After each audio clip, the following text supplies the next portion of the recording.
Juízes 6, do verso 11 ao 18, e você deixa aberto Jeremias 1, nós vamos ler em poucos instantes. Juízes 6, do 11 ao 18, minha Bíblia. E aí deixa aberto Jeremias 1. Vamos ler a partir do verso 11. E aí nós vamos indo até onde ficar de melhor compreensão a todos. Diz assim a palavra do Senhor, Juízes 6, 11.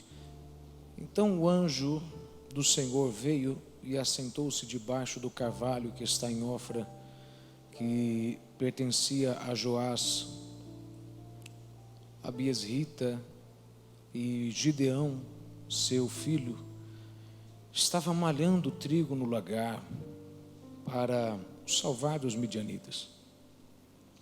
Então o anjo do Senhor lhe apareceu e lhe disse: o Senhor é contigo, varão valoroso.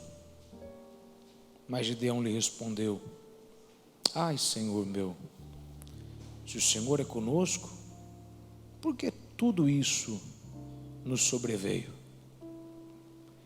E que é feito de todas as suas maravilhas que nossos pais nos contaram, dizendo: não nos fez o Senhor subir do Egito? Porém agora o Senhor nos desamparou e nos deu na mão dos midianitas. Então o Senhor olhou para ele e disse: vai nessa tua força, livrarás a Israel da mão dos midianitas. Porventura não te enviei eu? E ele disse: ai, Senhor meu, com que livrarei a Israel? Eis que a minha família é a mais pobre de Manassés e eu o menor na casa de meu pai. E o Senhor lhe disse: porquanto eu hei de ser contigo, tu ferirás os midianitas como se fossem um só homem. E ele lhe disse: se agora então tenho achado graça aos teus olhos, dá-me um sinal de que és o que comigo falas. Rogo-te, daqui te não apartes até que eu venha a ti e traga o meu presente e ponha perante a ti. E disse: eu esperarei até que voltes. Diga amém. Deixa o Jeremias aberto aí no jeito, somente o capítulo 1. Olha para alguém e diga assim: você não sabe quem você é, irmão.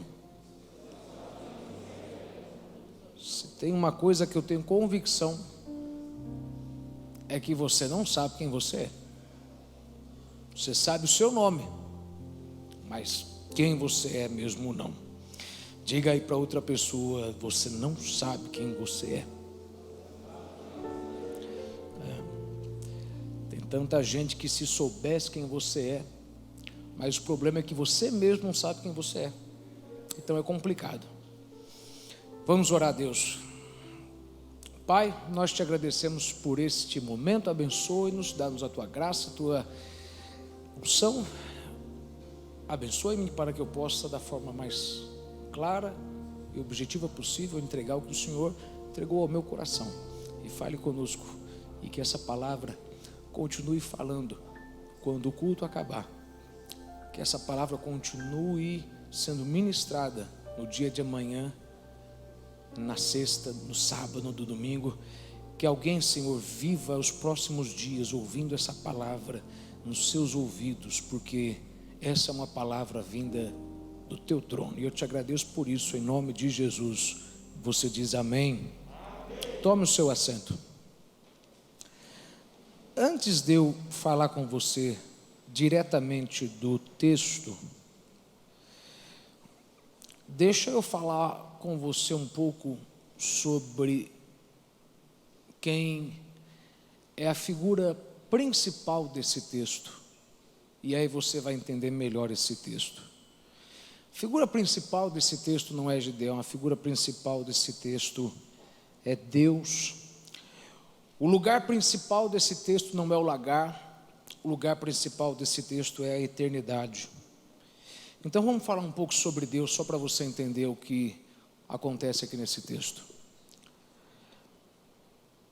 E é complicado falar sobre Deus, porque a gente podia falar tanta coisa sobre Deus. Se fosse só para a gente falar sobre Deus, a gente gastaria aqui dias falando sobre o quão maravilhoso e quão poderoso e único Ele é. Ele é mais do que a gente pensa. Ele é onipresente, Ele é onipotente, onisciente. É difícil falar de Deus, porque como que você vai falar de um ser que Ele não foi eleito, e porque Ele não foi eleito, ninguém pode tirar Ele da posição dele. Ele não foi escolhido, então ninguém pode mudar Ele do lugar onde Ele está. Ele não foi constituído, portanto ninguém pode diminuir Ele. Ele é Deus por si só. A gente sabe que Deus é Deus por conta do que Deus criou, mas Deus, se não tivesse criado nada, Ele ainda assim seria Deus, porque Ele mesmo diz: eu sou Deus e não há outro além de mim. Eu sou Deus por mim só.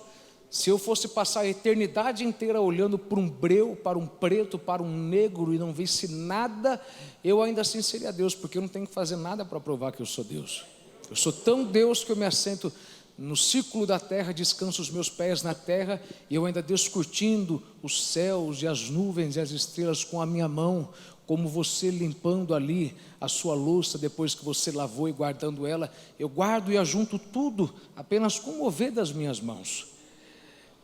Deus é talvez um ser que você não teria como compreendê-lo se não fosse por algumas comparações que a gente chama de expressões antropomórficas, coisas humanas usadas para compreenderem o divino, coisas humanas comuns a você que exemplificam o iti, fazem compreender o que está além do seu entendimento. Porque é impossível você compreender Deus se você não usar essas expressões. Porque como que você vai explicar um ser eterno que não envelhece porque não está preso no tempo? E esse ser, ele vê tudo o que foi, o que é e o que será ao mesmo tempo, porque o tempo não parou, não é um fruto de uma pausa da eternidade. O tempo é um espaço aberto na eternidade no qual Ele te colocou. Então é difícil você entender como que você pode compreender um ser que não enxerga você hoje e nem você ontem, Ele enxerga você amanhã, e por isso Ele nunca abriu mão de você, porque Ele na eternidade já via o que Ele havia decretado a teu respeito. É difícil você entender a eternidade. Você já parou para entender o que é a eternidade? Tentar compreender? Nunca vai ter fim. Já parou para compreender que nunca vai haver fim e sempre haverá multiplicação de alegria no céu, e da mesma forma nunca haverá fim e haverá multiplicação de dores no inferno? Você nunca vai parar de ser feliz, e quem estiver no inferno nunca vai parar de sofrer, porque é eterno. É eterno, não tem fim. Eternidade, para você entender, é o seguinte: se eu tirar 10 anos da sua vida, vai te fazer falta. Na eternidade, se você tirar 1000 anos, não vai fazer falta, porque é eterno.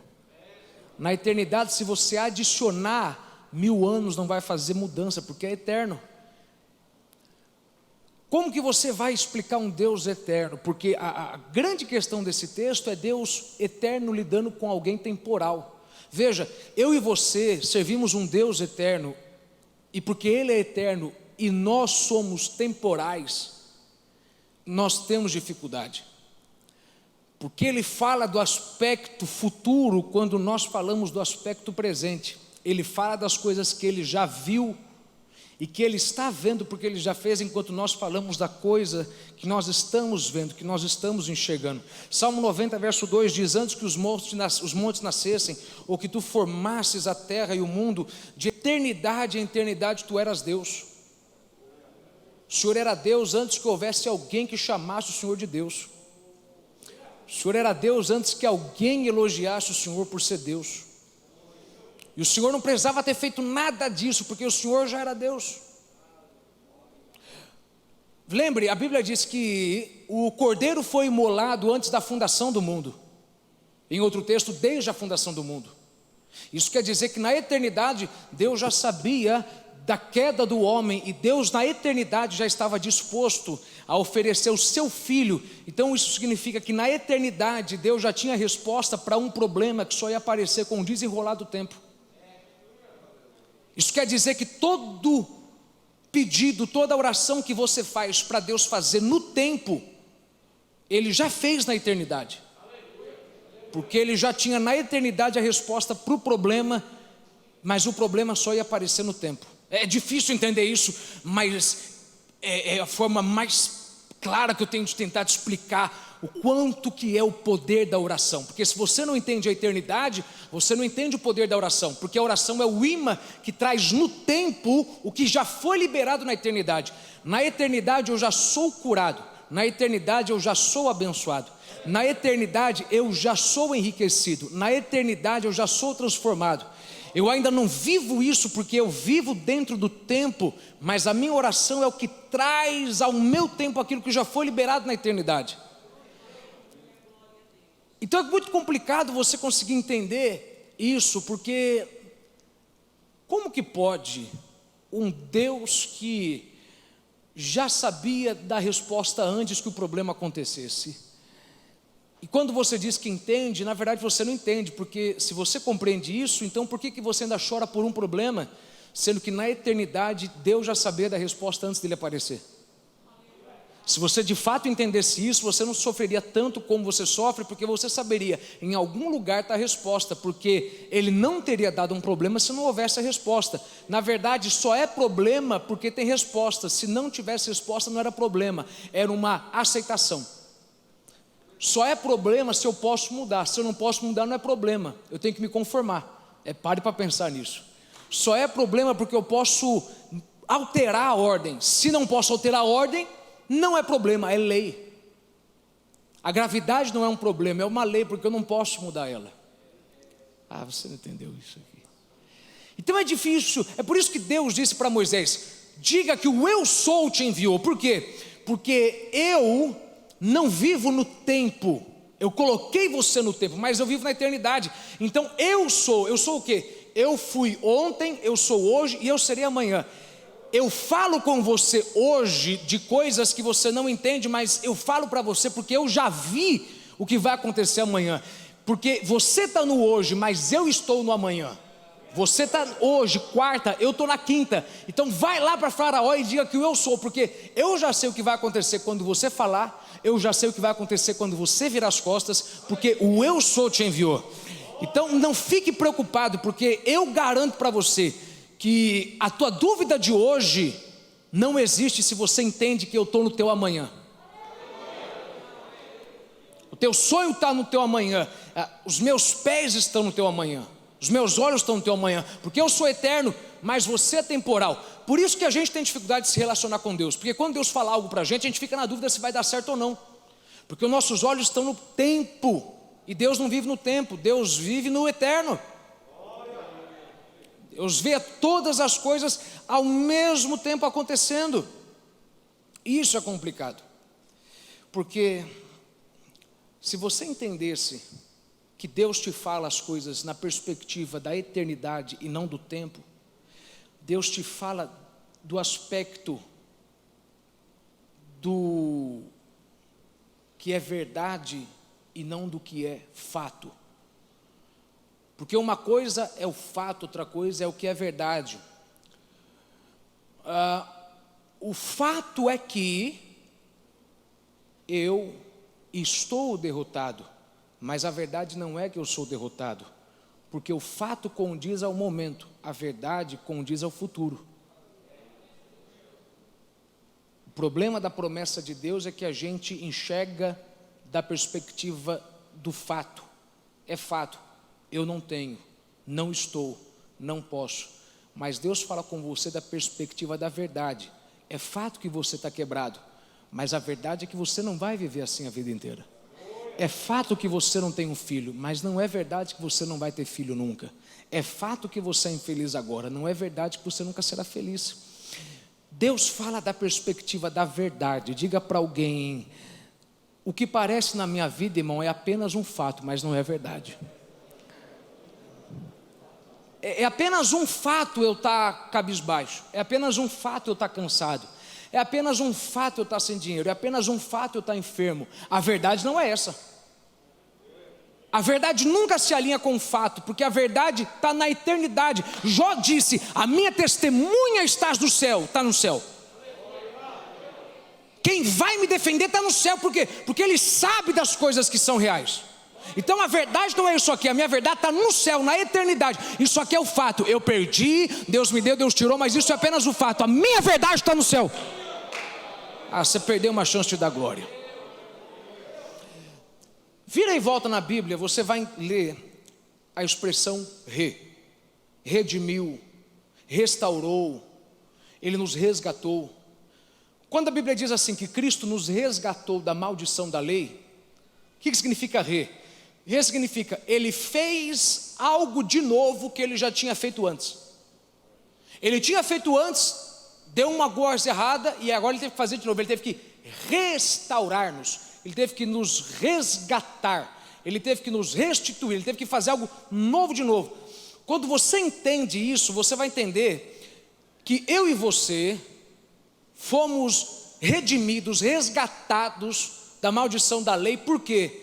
Porque quando Deus nos resgatou da maldição da lei, Deus fez de novo em nós uma coisa que Ele já tinha feito antes, mas que não durou muito tempo. Antes do quê? Antes do tempo.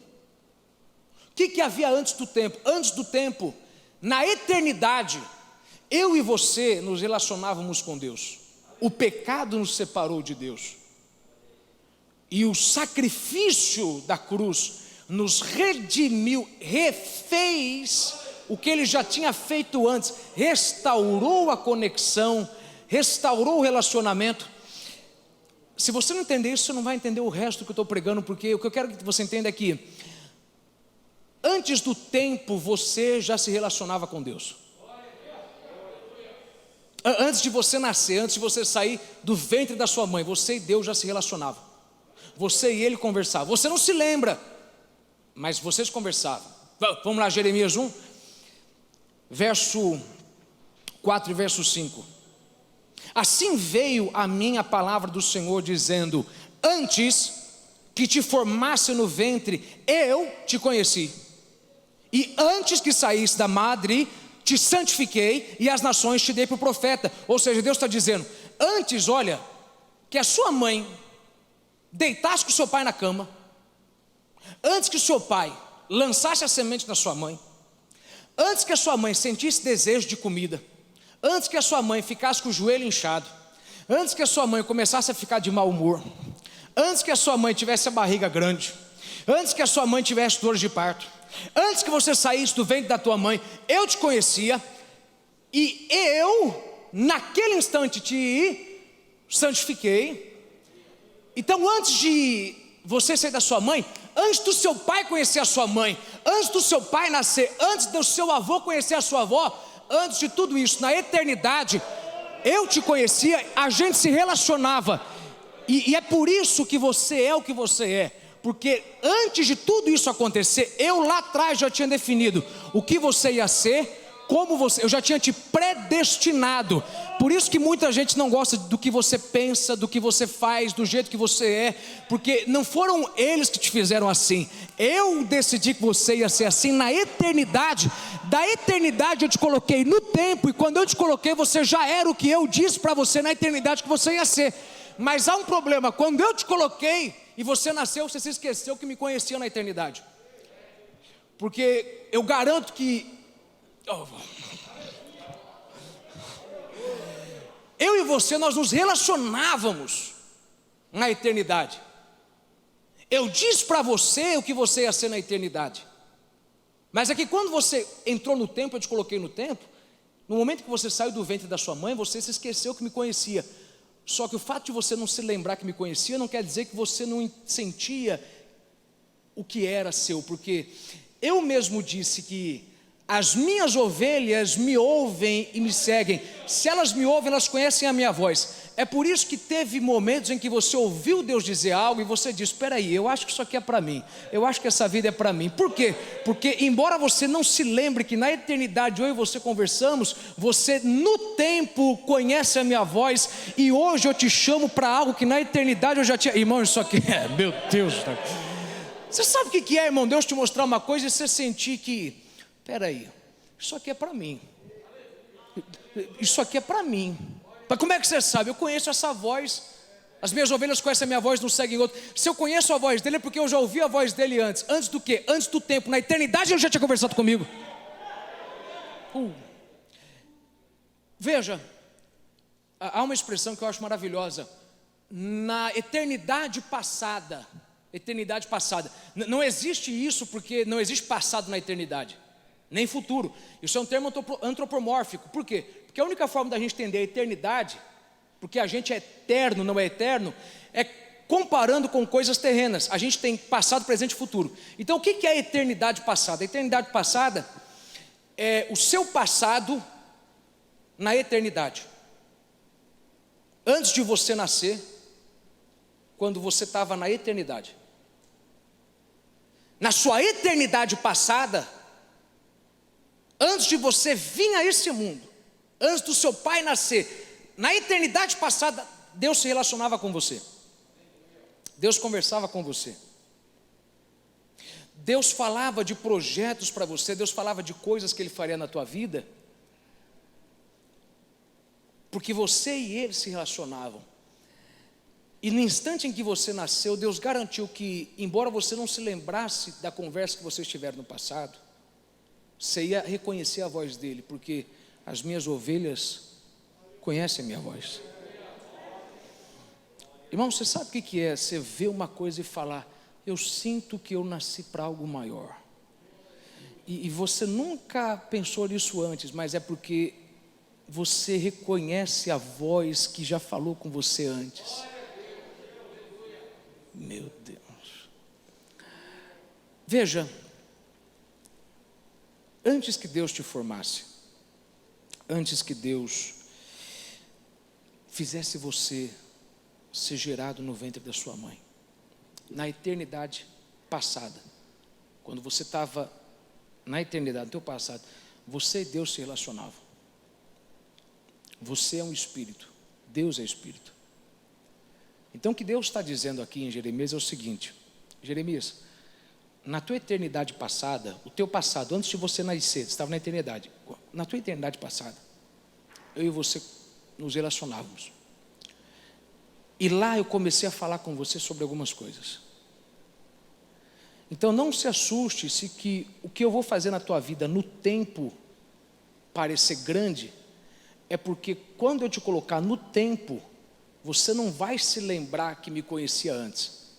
Porém, você, quando ouvir o meu chamado, vai saber que é a minha voz. Você vai saber: é isso que Deus tem para mim.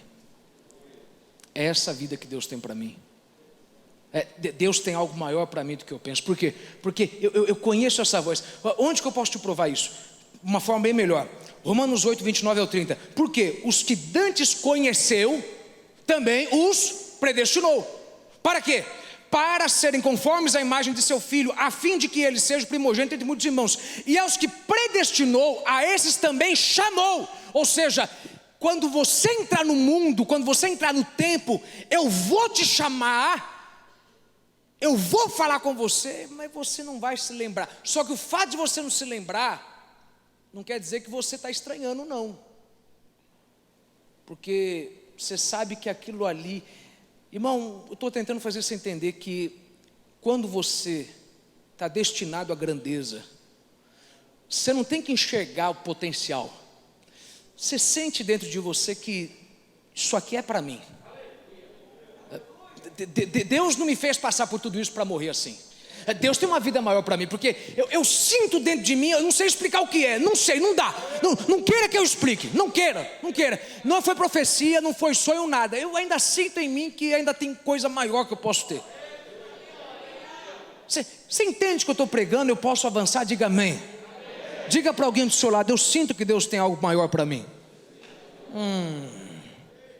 Eu sinto que Deus tem algo maior para mim. Eu sinto que Deus... Então, não queira perguntar, por que você quer uma vida melhor? Você não tem como ter. Não, é porque eu sinto que... E por que eu sinto? Porque eu sei que na eternidade Ele conversou comigo sobre coisas que os meus olhos não viram, meus ouvidos não ouviram e não ia passar pela minha cabeça. Veja, no momento em que você responde ao chamado de Deus, Ele disse, eu chamei. No momento em que você responde ao chamado de Deus, as coisas começam a ter lógica. As coisas começam... Irmão, no momento em que você responde ao chamado... Efésios 1, verso 9, diz assim, descobrindo-nos o mistério da sua vontade, segundo o seu beneplácito que propusera em si mesmo. Ou seja, quando você responde o chamado de Deus, responde aquilo que Deus já tinha dito na eternidade que faria, mas você esqueceu, porque quando você entrou no tempo, você perdeu a lógica de que você existia antes, mas aí você ouve a voz e entende que aquilo, quando você responde ao chamado, o Senhor quer que eu seja isso, o Senhor quer isso para a minha vida, quando você responde o chamado, você começa a entender o que era mistério na sua vida, você começa a entender que as dores do seu passado estavam trabalhando para esse momento. Você começa a entender que o fato de você ter nascido sem pai, sem mãe, ter sido abusado, tudo isso que para você era um mistério lá atrás, quando você responde ao chamado de Deus, isso começa a fazer lógica. Espera aí, agora eu entendo por que Deus me chamou. E agora eu entendo por que Deus me fez sofrer. E agora eu entendo por que Deus me deixou perder. E agora eu entendo por que Deus me deixou passar por aquilo. E agora eu entendo porque agora que eu respondi o chamado, tudo tem lógica. Agora eu estou entendendo que eu sou muito mais do que eu penso. Irmão, você sabia que um grande mistério, a gente sempre fala de mistério, né? Ai, o maior mistério de Deus, o mistério. Não. Sabe qual que é o grande mistério? Não é essa tua rajada linguística. Não. Isso não é um grande mistério. O grande mistério, irmão, é a seguinte pergunta: quem você é? O que você é? Não é quem você é aqui. O que você é na eternidade? Não é quem você será lá. O que você é aos olhos de Deus lá. Hoje você se vê aqui.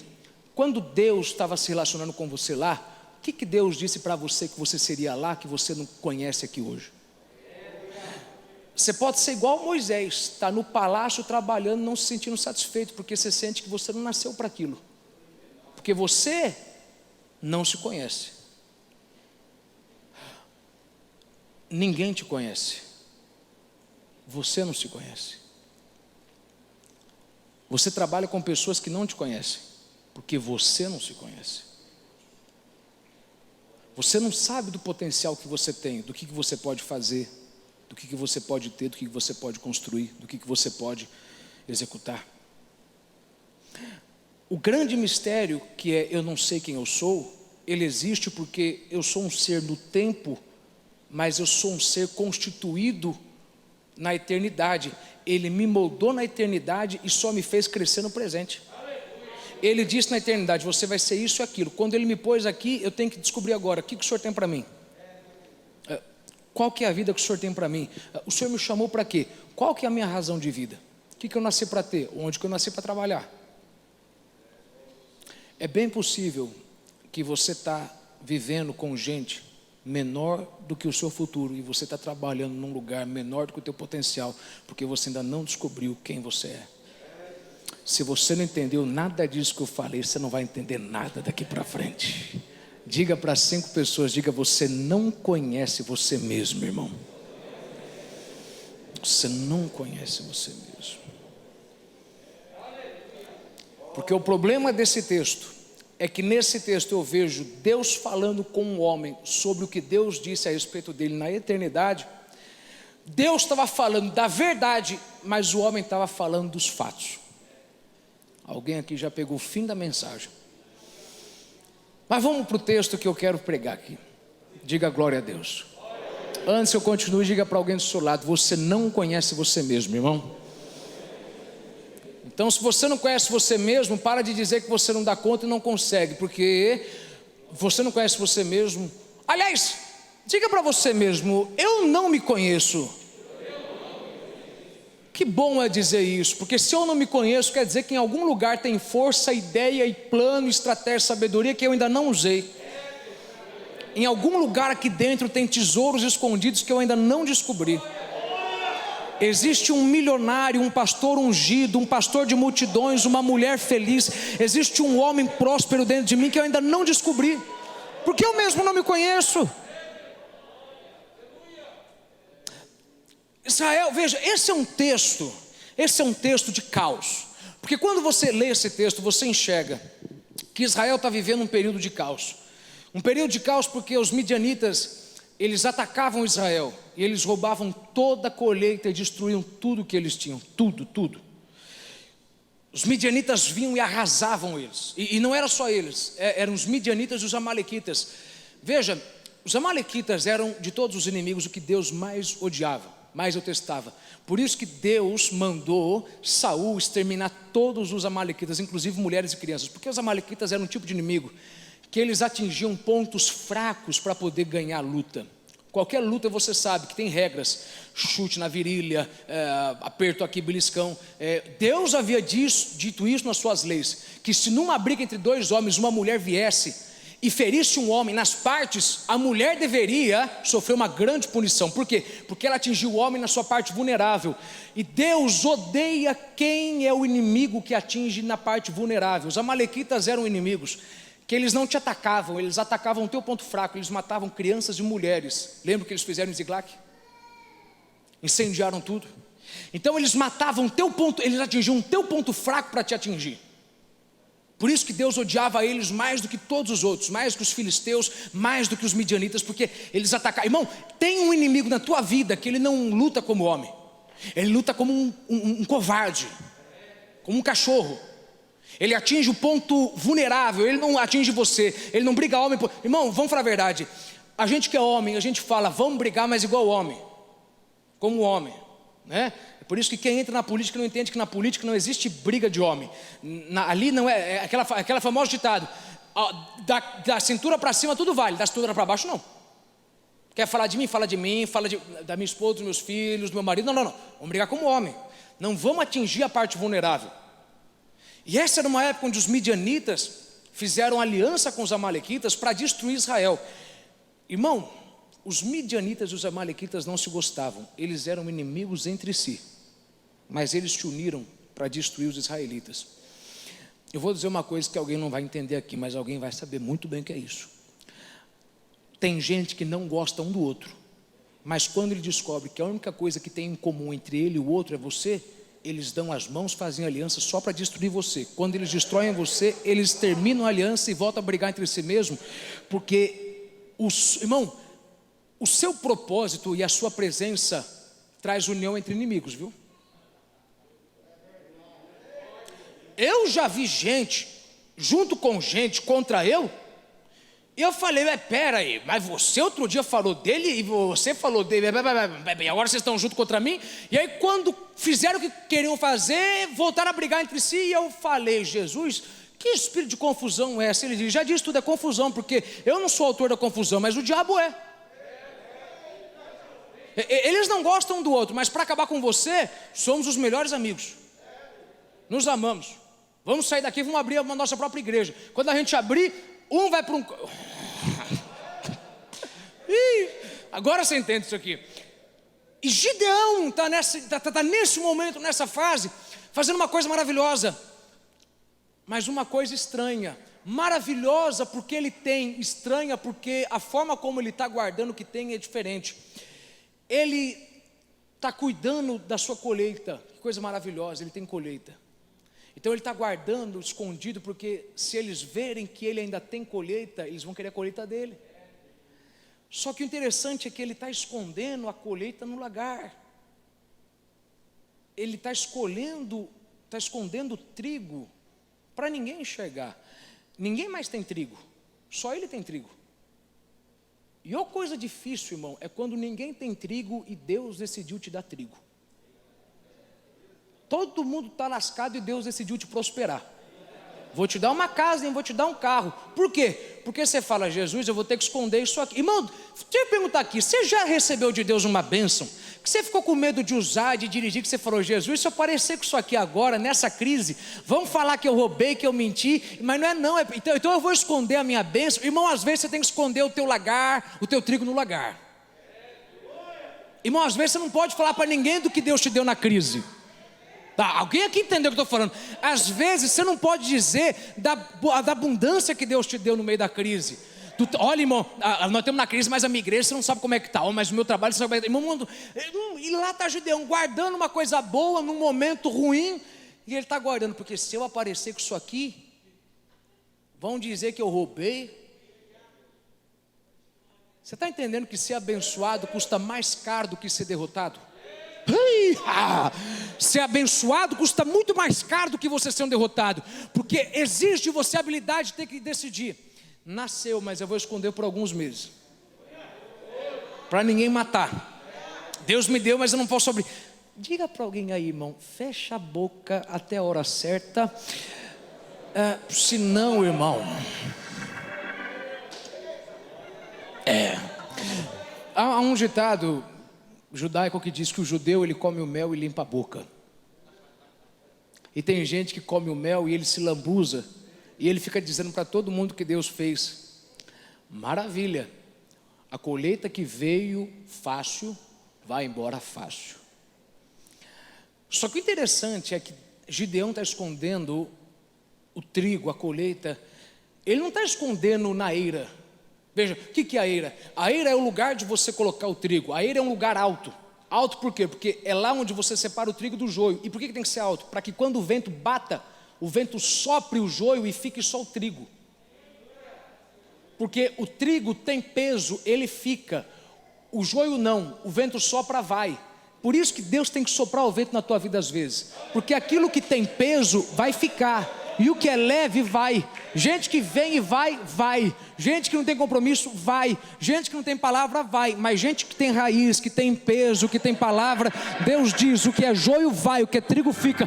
Mas eu quero que você entenda isso aqui, porque não é isso que eu vim pregar. Porque eu vim pregar para você várias coisas, mas deixa eu embelezar um pouco mais, deixa eu colocar a moldura, porque todo mundo sabe que o que faz o quadro ser bonito é moldura. Então deixa eu colocar mais uma moldura aqui para me colocar o quadro aqui.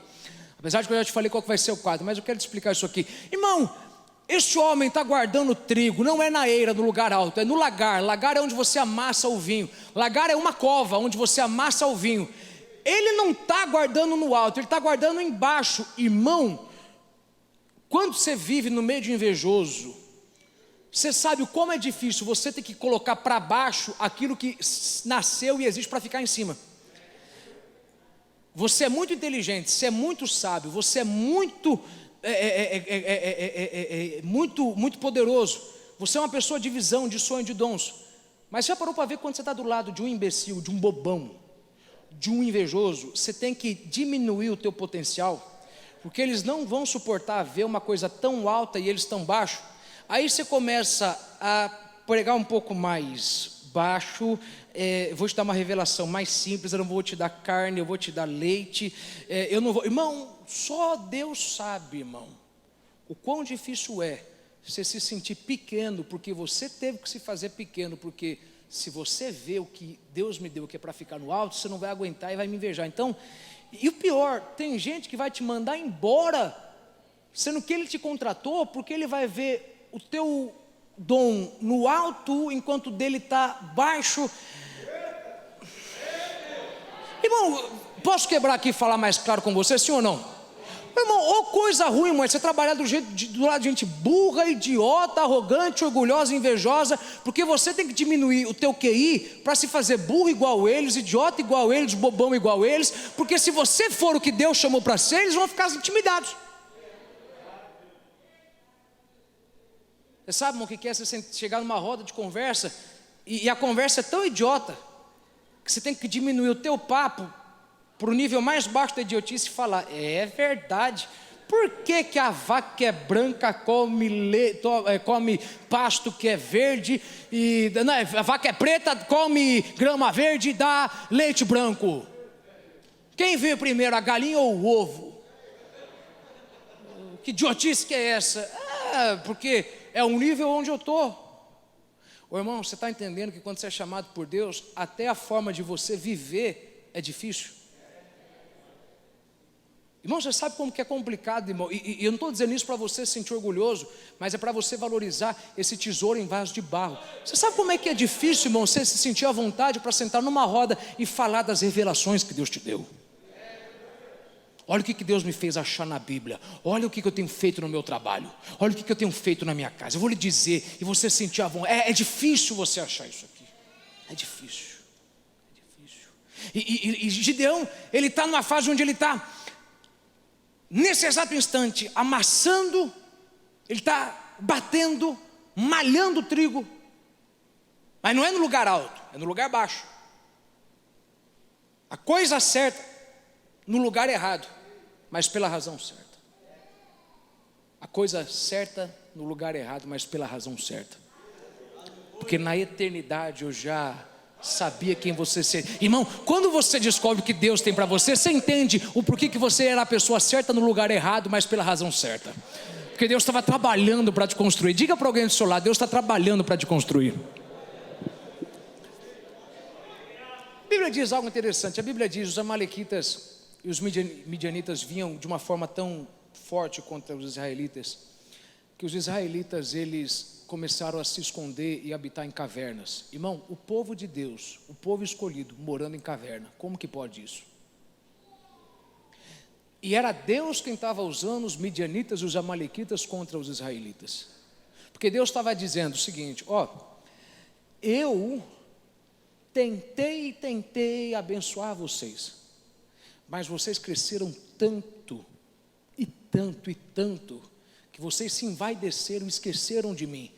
Então, por que vocês esqueceram de mim? Eu vou mandar 2 inimigos se beijarem, se abraçarem, fazerem as pazes um com o outro, para os dois virem contra vocês, e eu vou pegar em cima de vocês, e eu vou bater em vocês, e eu vou bater em vocês, e eu vou bater em vocês, até vocês ficarem de joelhos e voltarem a me buscar, porque vai que lá na frente eu volto a abençoar e usar vocês. Porque a essa altura vocês já deveriam saber que eu, Deus, falo com o homem de 2 formas: por homens ou pela dor.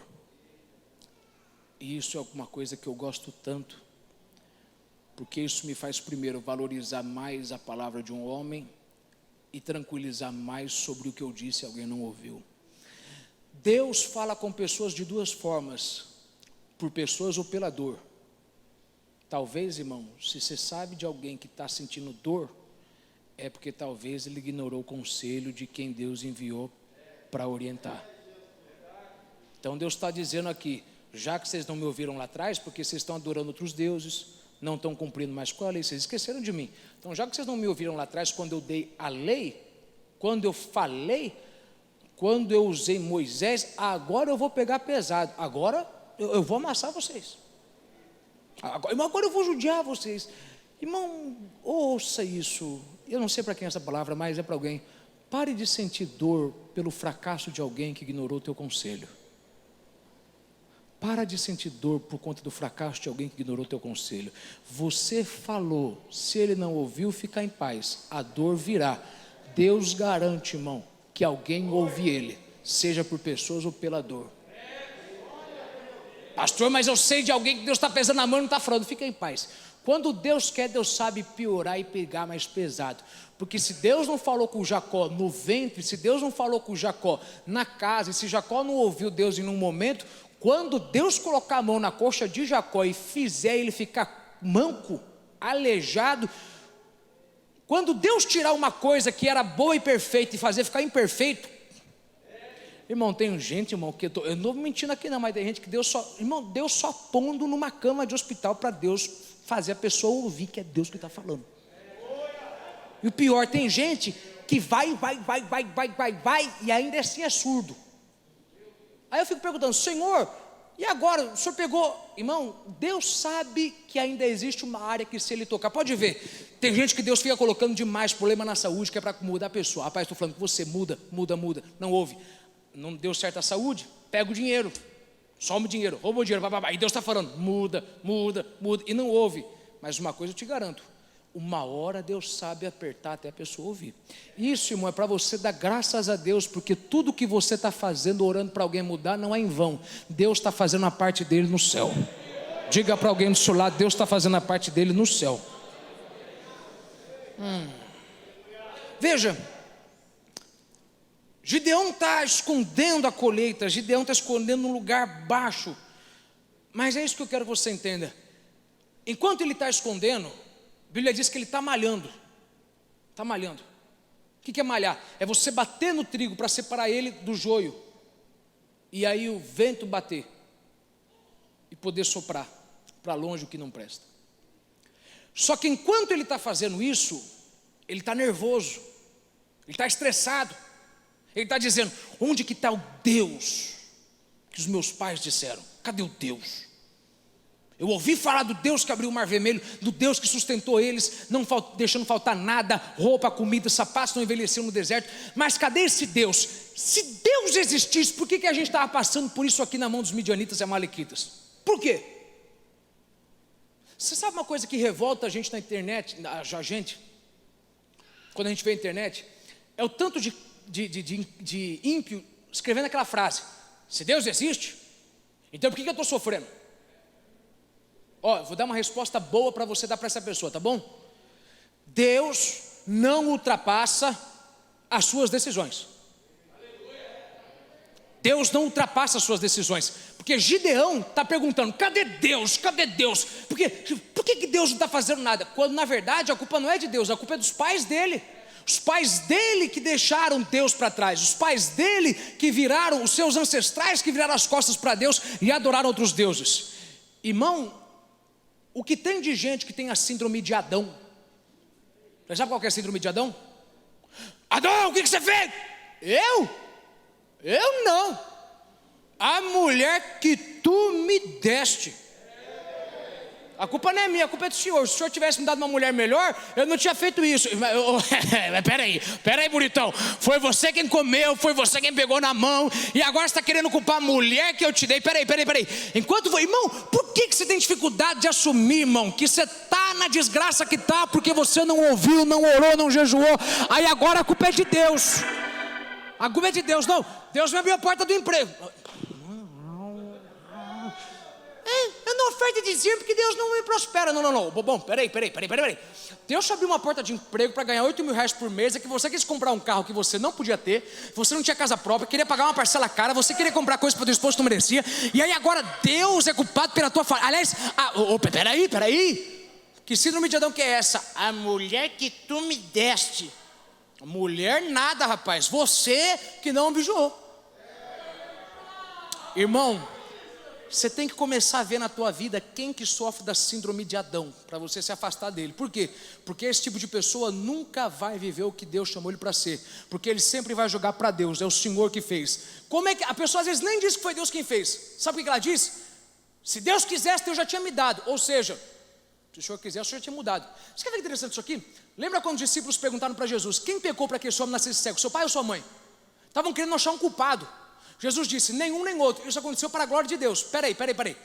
Jesus está dizendo o seguinte: se ele tivesse nesse problema por conta de alguém, então alguém deveria arrumar ele e tirar ele desse problema.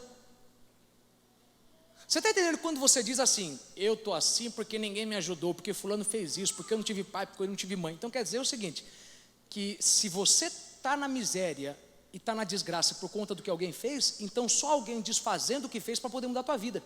É muito poder para a mão de alguém, irmão. É muito poder. Porque você está dizendo: Deus não pode fazer nada, porque foi alguém que fez. Peraí, nenhum nem outro pecou. Você tem que entender que tem coisas que acontecem na tua vida de ruim e não tem culpado, porque se tiver ruim, quer dizer que se ele me deixou nessa, só ele para me tirar dessa. Oh meu Deus, eu estou ofado, oh meu Jesus. Olha para alguém e diga: vai ser para a glória de Deus, irmão. Por isso que tem um problema que não dá para entender, não tem raiz, não tem origem. Eu não entendo porque eu estou assim. Por quê? Porque se tivesse problema, se tivesse uma raiz, então Deus estava dizendo: agora só ele para mudar. Eu não vou me intervir, porque eu respeito e eu não ultrapasso limites. Deus não ultrapassa limites. Gideão está lá no lagar, malhando o trigo. Ele está malhando E o que ele não está entendendo é que o que ele está fazendo com o trigo, Deus está fazendo com ele. Ao mesmo tempo, em dimensões diferentes. Ele bate aqui para separar uma coisa da outra, e Deus está nele, batendo para separar o bom do ruim. Ele está no lagar. Lagar. O que é lagar? Lagar é um lugar de instabilidade. Instabilidade, ouça isso. Lagar é lugar de instabilidade.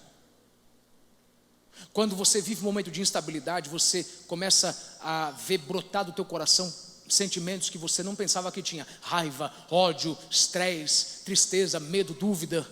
Por que Deus está deixando a gente passar por isso? Por que Deus não fez nada? Cadê o Deus que eu ouvi dos meus pais? Cadê o Deus que eu ouvi a minha avó falar, que ela via no ciclo de oração? Cadê o Deus? Por que Deus deixou a gente na mão dos midianitas e dos amalequitas? Cadê esse Deus? Eu estou revoltado. Cadê Deus? Ele está batendo, ele está malhando. E cadê Deus? Cadê Deus? E ele está com raiva, ele está revoltado porque ele está num momento de instabilidade. Estabilidade. Nada está proporcional. Ele tem trigo, os outros não têm. Ele está prosperando, os outros não. Peraí, tem uma coisa errada. Irmão, instabilidade é uma coisa ruim. Você já fez, irmão, não sei quem já fez aquilo é uma maldição, irmão. Aquilo foi o diabo que criou. Aquela bola de pilates.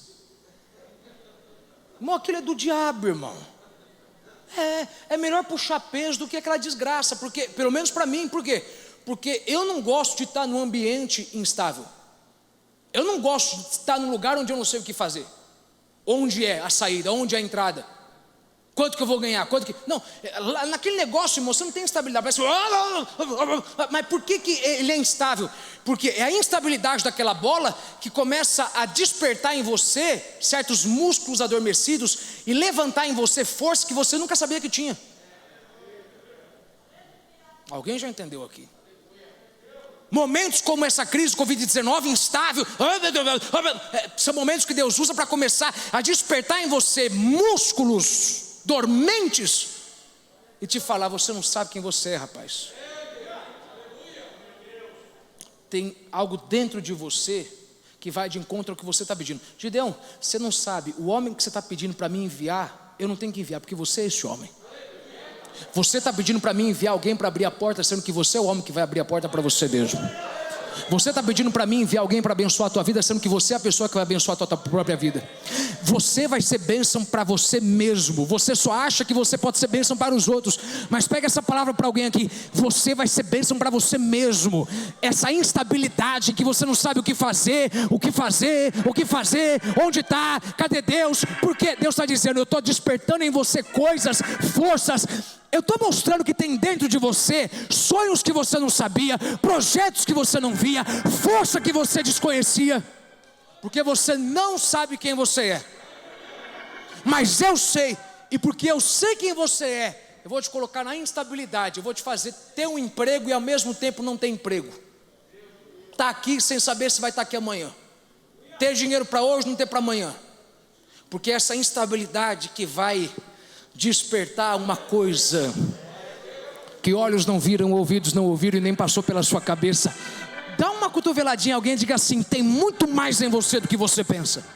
Muito mais em você. Veja, tem isso aqui. Para mim entrar no ponto onde eu quero terminar. Quando Gideão está lá malhando trigo, a Bíblia diz que o anjo do Senhor desce e ele simplesmente faz isso. Senta e fica olhando.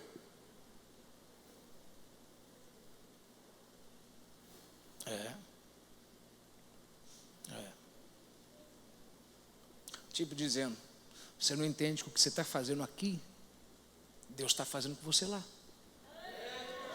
Você está tentando fazer uma coisa dar certo, mas a coisa está dando errado, porque o que está dando errado está fazendo você dar certo. Você não entendeu? Tem hora, irmão, que você começa a descobrir por que você tenta a coisa certa, mas está dando errado. Eu estou tentando fazer dar certo, está dando errado. E Deus está dizendo: é porque eu estou usando o que está dando errado para fazer você dar certo. Você quer construir uma igreja, eu quero construir um ministério. Você quer construir uma carreira, eu quero construir em você sonhos maiores e projetos maiores. Você está tentando fazer o trigo dar certo, mas não é o trigo que tem que dar certo, é você quem tem que dar certo. Então, o que você está fazendo aqui, Gideão, malhando, Eu estou fazendo em você. Eu estou batendo em você para separar o que vai, o que fica. Parte boa, parte ruim. Momentos de instabilidade, irmão, são momentos onde Deus começa a tirar coisas de você que você pensou que teria que ficar com você, mas você não aceita Deus levar. Mas você tem que aceitar que se Ele levou, não podia ficar. Porque eu cresci com o joio, eu vivi com o joio, eu brotei com o joio, e agora Ele arranca o joio, Ele arranca esse emprego. Eu pensei que eu ia terminar nesse emprego, eu pensei que ia terminar nessa casa, eu pensei que ia terminar minha vida nessa cidade, eu pensei que eu ia casar com essa mulher até o fim da vida, eu pensei que ia ter essa pessoa do lado até a vida inteira. Aí Deus tira de alguém uma coisa que cresceu, e Deus está dizendo, é porque nesse momento eu estou fazendo você descobrir quem você é. Porque se você descobrir quem você é, você não vai chorar por conta do que eu te tirei. Porque você sabe que se foi, nunca veio para ficar. Se Ele tirou, nunca existiu para poder se manter. Pior, irmão, é que Gideão está malhando trigo no lagar, no lugar baixo. Não é no alto. Porque às vezes, Deus vai te malhar, não é no alto. No alto todo mundo pode te consolar, porque todo mundo te vê. Deus vai te malhar no lagar, escondido. Você está numa prova que ninguém sabe. Você está sorrindo no trabalho, chorando no banheiro, sorrindo na igreja, chorando em casa. Você está sendo quebrado em partes onde ninguém vê, ninguém enxerga. E está dizendo, Senhor, o que é isso? Eu estou te levando para o lagar onde não tem multidão. E eu estou te amassando, eu estou te malhando, eu estou te batendo aqui. Mas não é para o teu mal. Não é para o teu mal. É pelo contrário, é porque eu quero que você entenda que o que eu disse na eternidade a teu respeito é muito maior do que você vive no tempo. Gideão, você não sabe quem você é. Você não sabe o potencial que você tem. Você é muito grande para estar naquele lugar. E aí você reclama que ninguém sabe o que está passando, porque eu, Deus, fiz isso. Porque se eu te amassar na eira, todo mundo vai te consolar. Eu vou te amassar e vou te bater no lagar, longe da multidão, para baixo, no chão, até você entender que eu sou Deus na tua vida. Eu não estou fazendo você pagar preço por pecado, nada. Eu só estou mudando a forma como você mesmo vê você mesmo. Eu estou fazendo você chorar calado, para um dia você poder sorrir na multidão. Eu estou te fazendo chorar no banheiro, debaixo do chuveiro, para não mostrar as lágrimas, para um dia você poder sorrir na frente das pessoas e dizer, valeu a pena. Então não reclame se a tua dor não está em público. Se a nossa dor fosse em público, era um pouco melhor. A gente quer esconder dor, mas nem toda.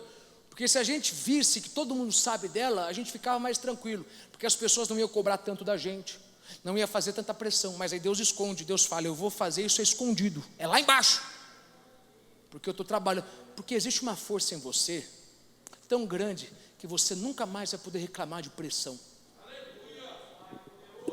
Eu te fiz, rapaz, para aguentar pressão, porque eu te abençoo conforme a sua medida de suportar pressão. Eu te criei porque você é um guerreiro valente. Na eternidade eu já tinha dito, você vai aguentar cara feia e vai aguentar o não dos outros, porque você vive para mim. Então por que você está instável agora e com medo agora?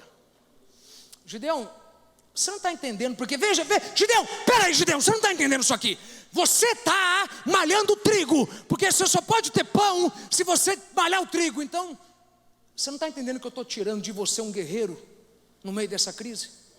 Eu estou tirando o pão do trigo e você está malhando trigo. E você está malhando trigo no lagar. Lagar é onde você amassa as uvas para fazer a uva virar vinho.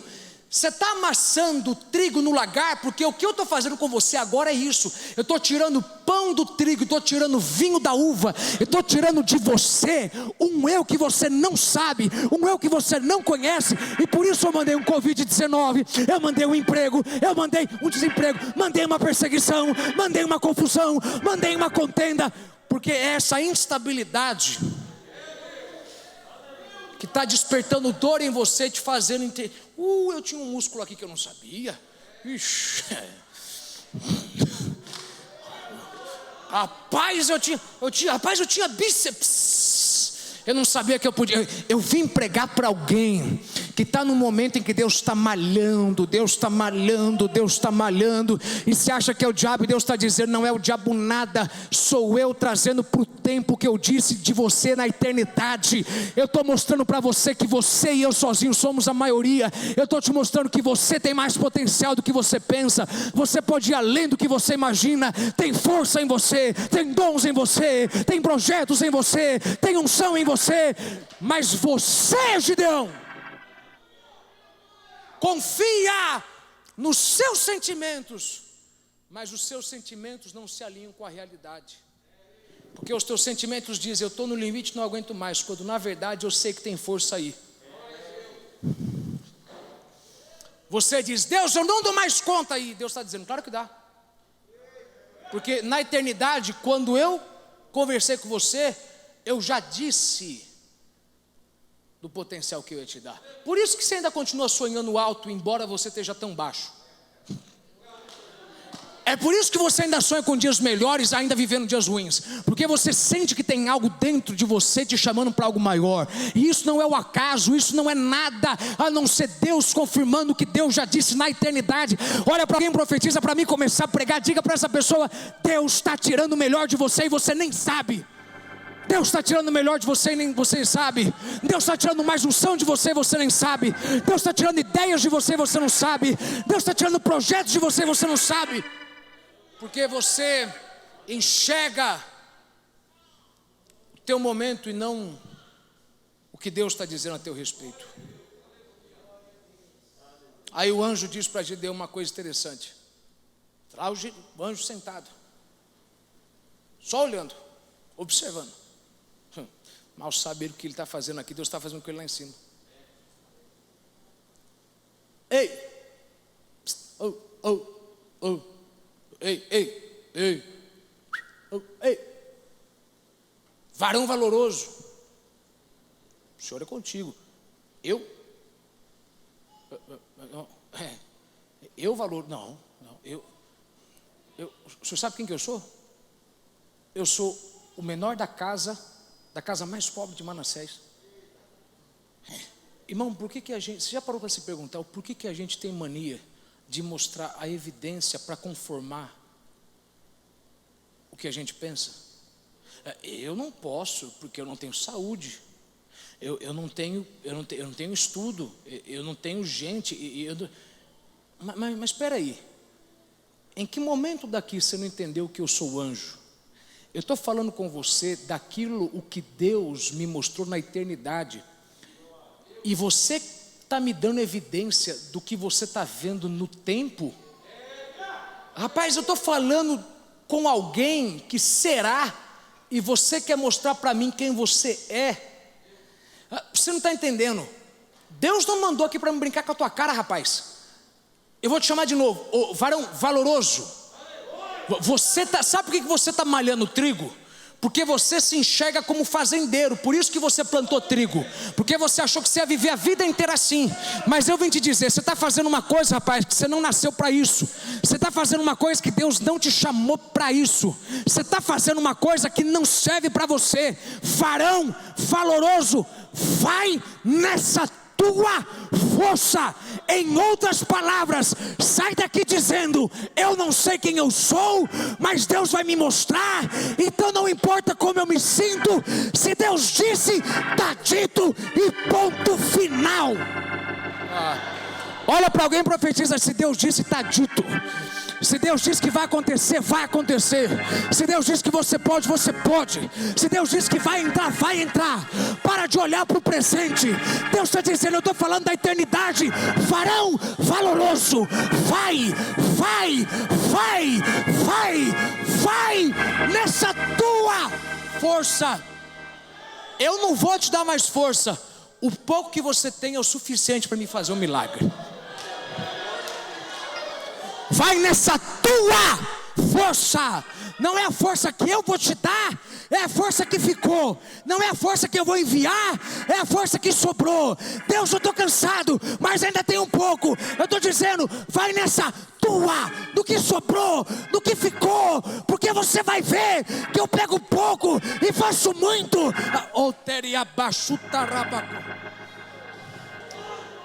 Você sabe que para mim a grande beleza aqui é que ele diz: vai nessa tua, eu não vou te dar mais. Você diz que não tem, mas o que você tem é suficiente. Você vai entender que eu sou Deus, que eu pego 5 pães, 2 peixes e multiplico para dar para 5.000. Eu pego pouco azeite, pouca farinha e eu consigo multiplicar até fazer transbordar e durar, até terminar toda a crise. Você vai entender que tudo aquilo que é pouco na minha mão multiplica, porque quando eu parto, quando eu quebro, oh Deus me livre.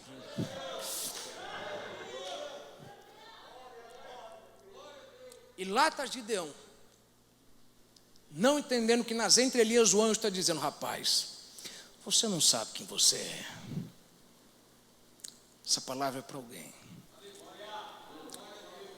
Deus teve que mandar uma crise como essa para te fazer entender que a pessoa que você tem orado por muito tempo para Deus enviar para mudar a tua vida, Deus não vai enviar, porque você é essa pessoa.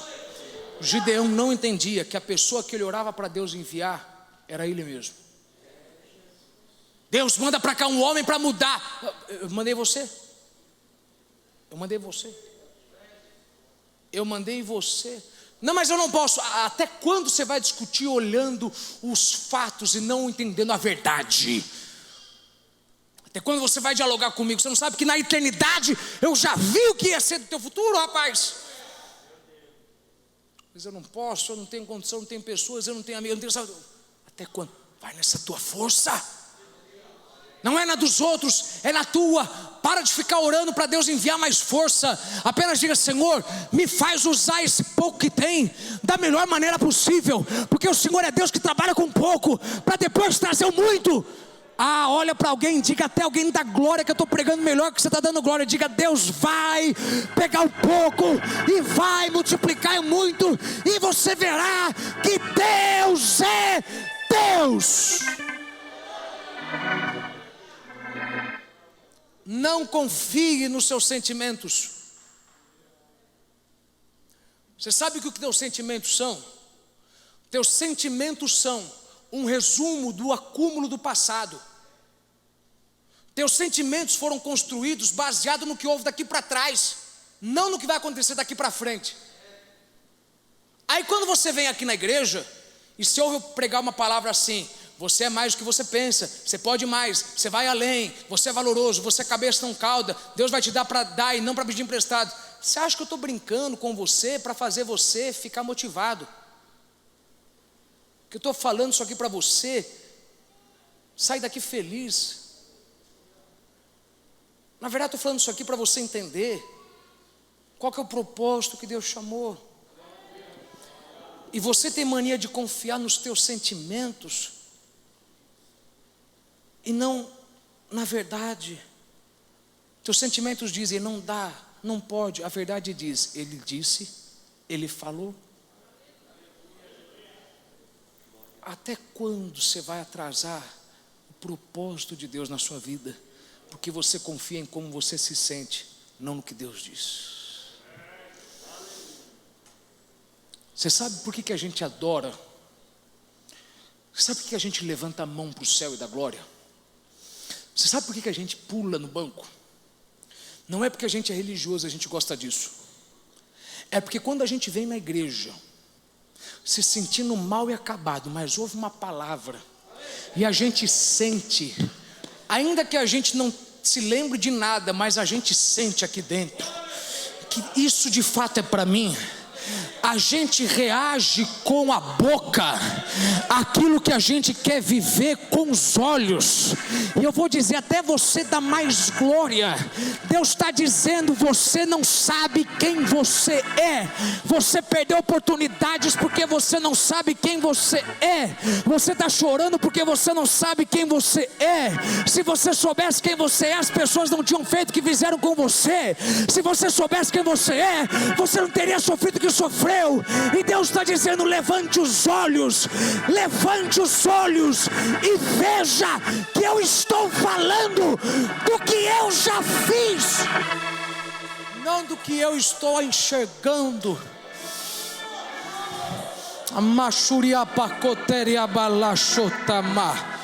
Olha para alguém e diga assim: irmão, ainda tem alguma coisa dentro de mim.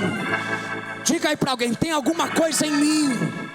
Me ajuda a pregar. Olha para alguém e diga assim: irmão, eu não sei você, diga aí, mas eu sinto que tem coisas dentro de mim que eu ainda não conheço. Eu ainda sinto que tem poder em mim, unção em mim, sonho em mim, projeto em mim. E eu não vou morrer até eu descobrir tudo que Deus pôs em mim. Dá glória por 2 minutos aí, que é para ver se melhora o que você ouviu de Deus aí.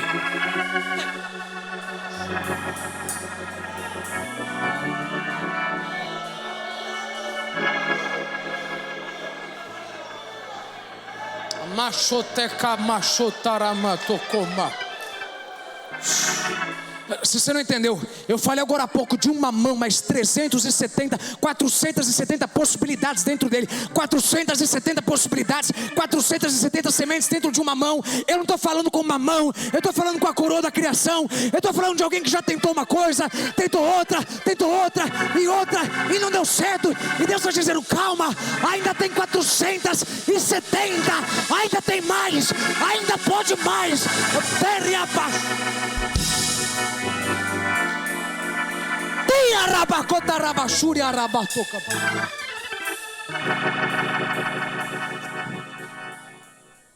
Irmão, se você soubesse quem você é, você não tinha chorado quando alguém foi embora, porque você não ia ficar com medo de não conseguir, porque você sabia que se eu sei quem eu sou, eu vou dar conta sozinho.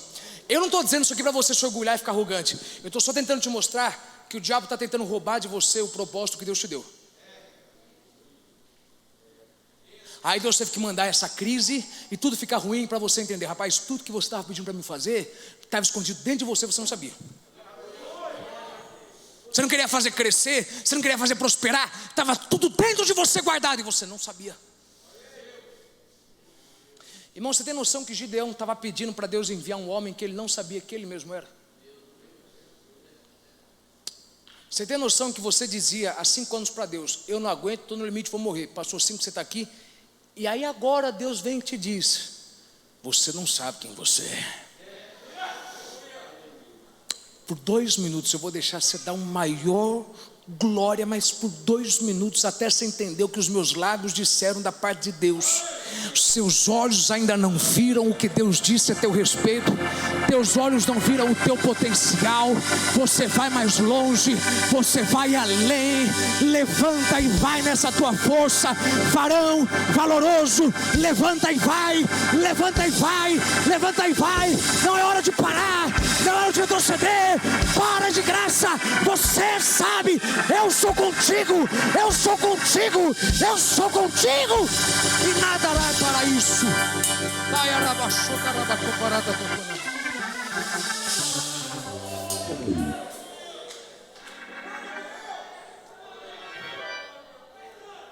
Você ainda não entendeu que eu sou eterno falando com o temporal? Eu sou eterno falando com o que é temporal. Você é temporário, rapaz. Eu vejo tudo. Eu vi 31 de dezembro de 2019. Eu vi 31 de dezembro de 2018. Eu vi 31 de dezembro de 2017. Eu vi 31 de dezembro de 2016. Eu vi 31 de dezembro de 2015. Eu vi 31 de dezembro de 2014. Mas você ainda não entende o que eu estou te dizendo, é porque eu já vi 31 de dezembro de 2020. Você não entendeu? Eu ainda sei do que vai acontecer em setembro, em outubro, em novembro. Então levante a cabeça. Deus ainda tem algo para fazer. Ouça isso. Tem hora que eu fico revoltado, mas ao mesmo tempo grato, porque eu digo para mim mesmo: se eu soubesse quem eu era antes, eu não tinha perdido tanto tempo. Irmão, se você soubesse quem você é de fato, você não estava perdendo tanto tempo como você está perdendo, querendo procurar solução, onde trabalhar, quem pode me pagar mais. Deus chamou para ser o seu próprio patrão, rapaz. E você está deixando um momento de instabilidade fazer você desacreditar que é morte. Deus está dizendo: nada, eu estou te malhando. Eu estou fazendo pão vindo do trigo e vinho da uva. Eu não vejo um homicida. Todo mundo vê um homicida. Eu vejo Gênesis, Êxodo.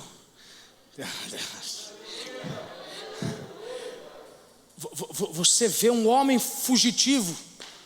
Pergunta se dava carona para um fugitivo, alguém que matou um homem, e você colocava dele da tua casa? Responda para mim, sim ou não. Mas porque você está vendo o fato, não a verdade. Jetro disse: não importa, pode vir, Moisés. Você não entendeu isso? Eu não vejo os fatos, eu vejo a verdade. Deus faz uma coisa interessante. Deus diz: Gideão, reúne todo mundo para lutar. E a Bíblia diz: 32 mil se reuniram. E Deus diz: tem muita gente, manda aí 22 mil embora. Quantos ficou? 10 mil. Vamos começar com 10 mil. Gideão faz o seguinte: pega 10 mil e desce na beira do riacho, no ribeiro, e manda todo mundo beber água, porque você só vai trabalhar com quem bebe água igual cachorro. Porque eu vou fazer na tua vida, Gideão, não dá para mim fazer com gente de frescura. Porque não dá para ter gente de frescura na batalha. Na batalha você tem que ter alguém que fala: tem que fazer, vamos fazer. É para fazer, é para fazer. Vamos em frente, vamos em frente. Eu vou dizer de novo para você da glória: Deus está tirando dessa crise diante do seu lado, que é muita frescurinha. Eu não posso, eu não consigo. Deus está dizendo: larga a mão de graça, porque eu vou fazer, não posso ter frescura. É para dobrar o joelho, é para se agachar, é para ser igual cachorro, porque tem que fazer o que tiver que fazer, até Deus dar o que Ele disse que daria.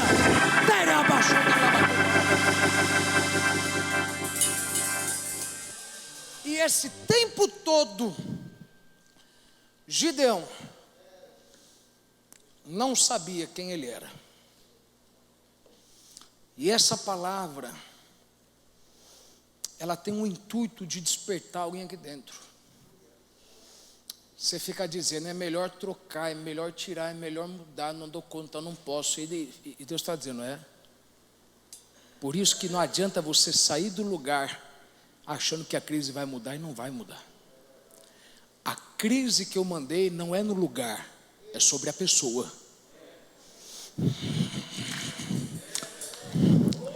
Eu vou repetir de novo, tem gente que está difícil.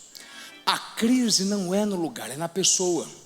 Já viu que tem gente que sai do emprego com crise, vai para outro, está em crise. Sai de uma igreja, vai para outra, está em crise. Sai de um lugar, vai para outro, em crise. Aí fala: meu Deus, todo lugar que eu vou está ruim. Não tem nada a ver com o lugar. É que Deus está trabalhando na pessoa.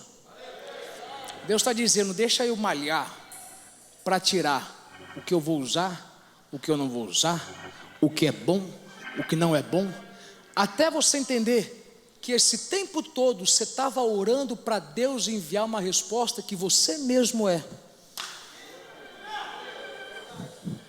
Deus manda alguém para me abençoar, e você não se olhou no espelho e entendeu que você é abençoador de você mesmo, que você vai alimentar. Oh Jesus, você não entende que é ser abençoador de você mesmo?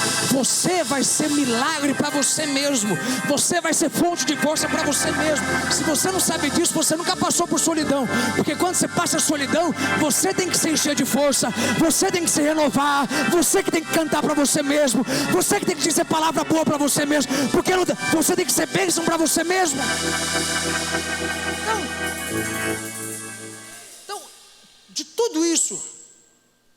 De tudo isso, eu quero que você pense: este homem não tem noção de que ele ia estar na Bíblia. Este homem não tem noção de que ele ia estar no livro dos Juízes. Este homem não tinha noção do que Deus colocou nele.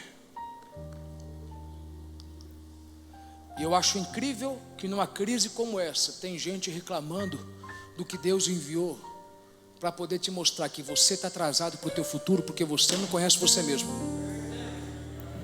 Você não conhece você mesmo. Você não conhece você mesmo. Se você conhecesse você mesmo, você não teria deixado pessoas te manipularem como te manipularam. Se você conhecesse você mesmo, você não tinha sido marionete na mão de alguém.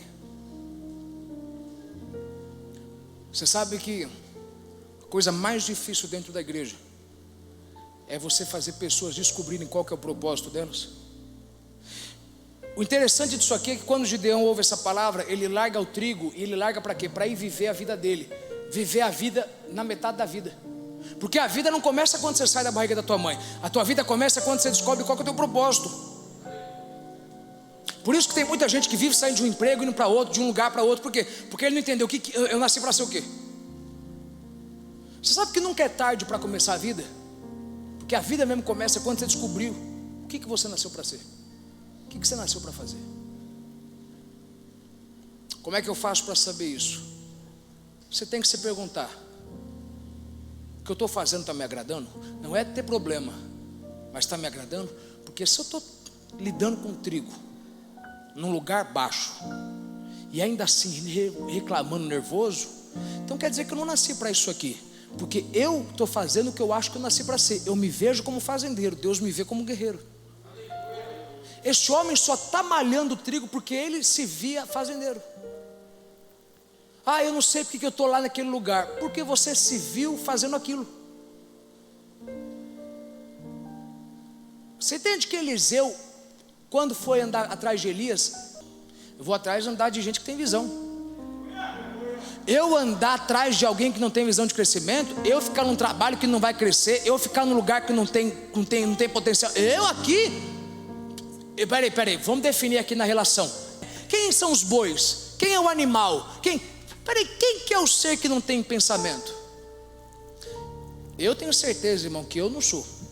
Agora tem gente do meu lado que eu falo: irmão, será que você entende que você de fato é uma pessoa que tem um propósito? Você sabe que é por isso que o cemitério é o lugar mais rico do mundo, né?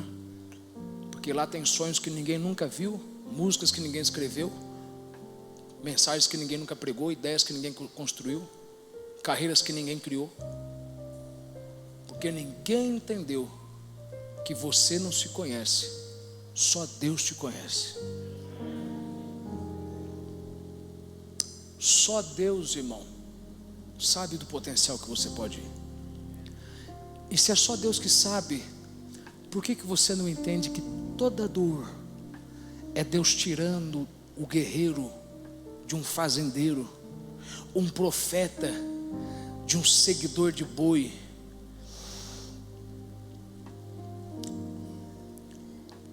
O Covid-19 foi uma crise onde Deus está tirando muito profeta de muito seguidor de gente burra. Você está ouvindo gente e seguindo conselho de gente que não tem potencial de te levar para lugar nenhum. Essa é a palavra que eu tenho para você.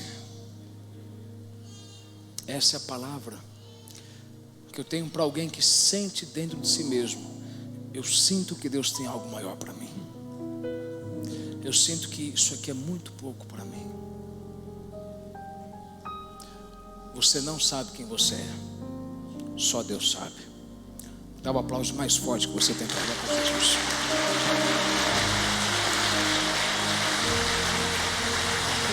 Fica em pé.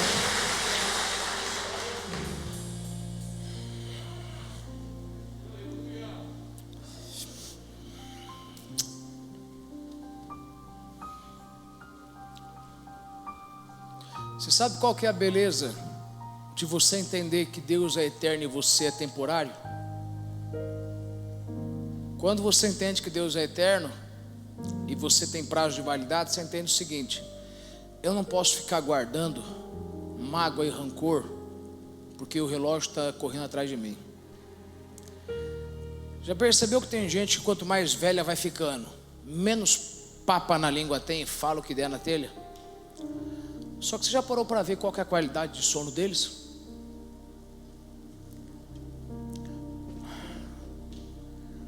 Quando você sabe que você está atrasado para onde Deus te chamou, você não fica mais guardando, você fala o que tem que falar mesmo. Você chama e fala: ó, Não dá, você é complicado, você é cabeça dura, não dá. Muita gente aqui está morrendo porque fica guardando remorso, e o relógio está contra você. Ô irmão, coisa triste é você morrer e ninguém saber que você passou por aqui. Ou coisa triste é você ficar pedindo para Deus enviar o que você mesmo é. Algumas pessoas ouvem isso, mas elas vão ter que passar crise após crise para descobrir que você é quem está atrasando. Deus garante que Deus vai revelar, desde que você decida fazer uma coisa: sai do lagar. Gideão só estava a um pulo de distância da promessa dele. Se você sair daí, eu lanço daqui. Aí o que eu já disse a teu respeito: sai do lagar, sai da cova, e eu te mostro o guerreiro que você é. E eu vou dizer isso, e alguém sabe que é para você. Deus está dizendo: se você quiser saber o que você é, dá o teu pulo. Sai da onde você já tinha que sair. Para alguém não é o lugar, mas é de perto de quem? Sai de perto de quem você já tinha que ter saído. É a mesma igreja, mas você ouve vozes diferentes. Um ouve o profeta, o outro ouve o murmurador.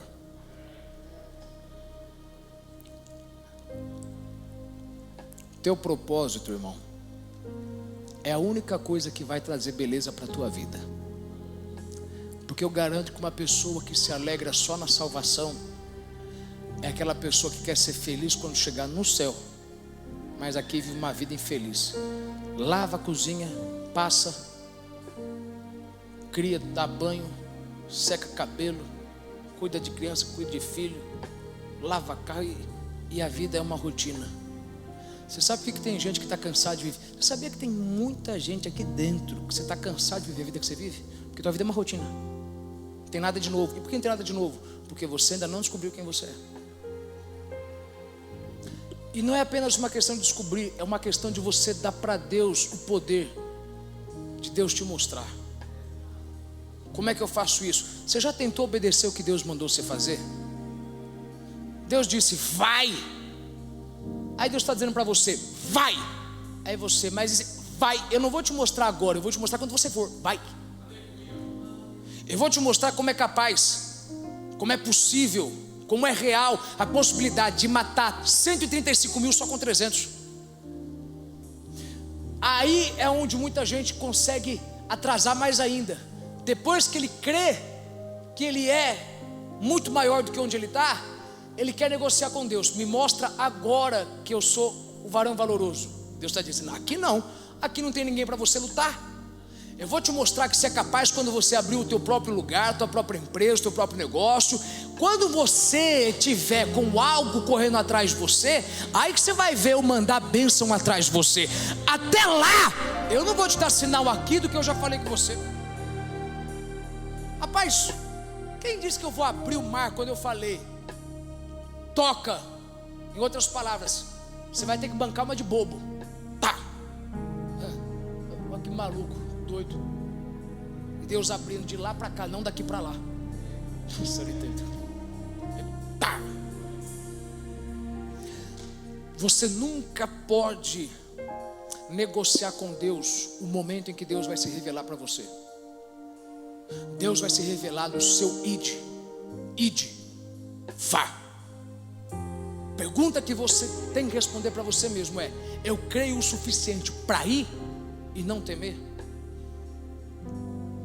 Porque se eu tenho fé de que se eu for Deus vai me honrar, então quando eu for Deus vai me mostrar o que eu sou capaz de fazer. Quando eu obedecer a instrução de Deus. Por isso que muita gente vive com a vida travada, enrolada. Ele quer que Deus faz aqui agora para ele começar a se convencer para lá. E Deus está falando: rapaz, eu já enviei um anjo para falar com você do que você é, e ainda assim você não ouviu o que o anjo falou, e você quer que eu mande mais um outro sinal?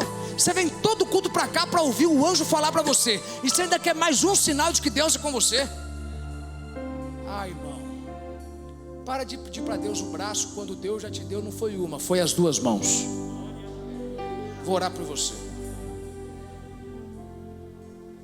oro para você resolver na sua vida a obedecer à voz de Deus.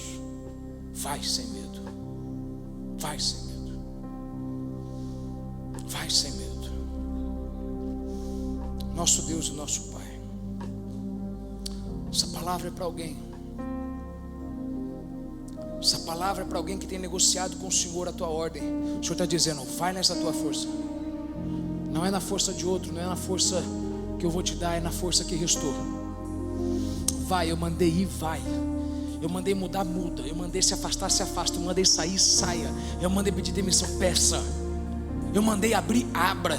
Eu mandei comprar, compre. Eu mandei assinar, assine. Eu mandei falar, fale. Eu mandei fazer, faça. Você vai ver no teu ir o que eu vou fazer vir até você. Você vai ver no teu ir eu fazer para você o que eu disse esse tempo todo que eu traria. Mas tenha fé, tenha força.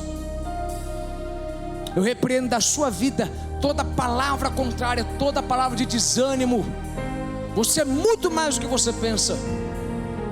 Você tem muito mais do que você sabe. Você não tem noção do inventário que tem em você.